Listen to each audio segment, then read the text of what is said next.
I don't know about you, but when tragedy strikes, especially close to home, I want to do something to help. And I know so many of my friends feel that way too. So today I'm here to help you help those when they're hurting, but also to help the helpers.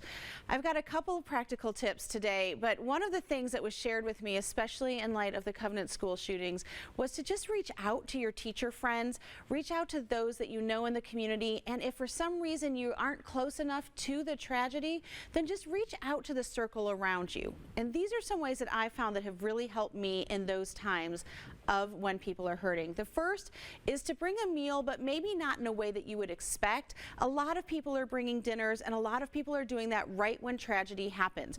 But what I recommend doing is bringing a dinner kit. So making a taco kit, making something where you've got the components put together, but maybe it's not all in one, so that if people like different things or they want to put it in the freezer, it's there available. Also, make sure that you use reusable containers that you can leave with the family or friends, that they don't have to return back to you. That's going to make it simpler on everyone. Or you can even just get gift cards, or something like a case of water is really helpful as well. Speaking of, when you're bringing things to help people, bring supplies too, or in lieu of a meal. If you're like, I'm not a cook, I don't want to do that, just bring some supplies. A lot of us already have things like Kleenex and paper towel in our house if we shop at the big box stores.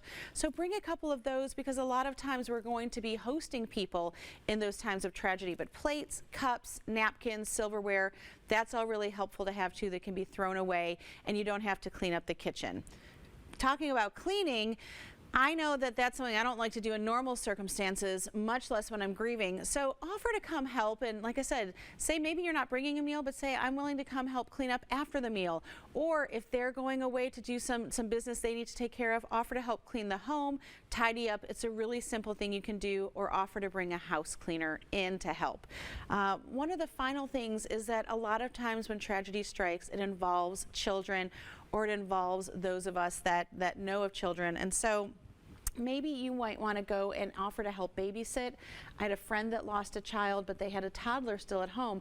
So just reading books, bringing some sidewalk chalk, something to keep the other children in the home occupied while the adults have to make those difficult decisions, is really, really helpful, and it just helps keep that normalcy as much as possible. Another way that you can help is something that my friend Brooke is doing at Sugar Drop, and she's hosting an online bake sale. Yes, we're going back to the basics, just with a little bit of a twist, doing something online. You see, we're going to bake Nashville a better place, and you can really go on to sugardroptn.com or follow her at Sugar Drop to find out where you can go and place bids for that. That auction is going to be taking place, like I said, online this weekend here in their Franklin and Brentwood, Tennessee shop.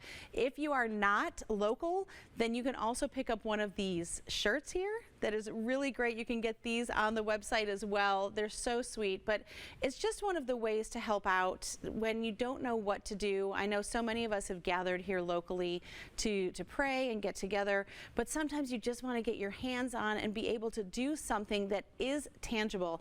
I have a whole list on SamiCone.com for ways that we can help others, but if you have anything that you're struggling with, my counselor gave me advice that I want to pass on to you.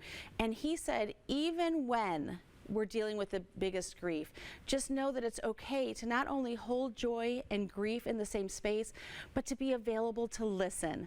So I would just tell you today, no matter what's going on around you, to reach out to those that are hurting, help those that are helping others, but most in time, take space to listen to God and to those around you. Thank you.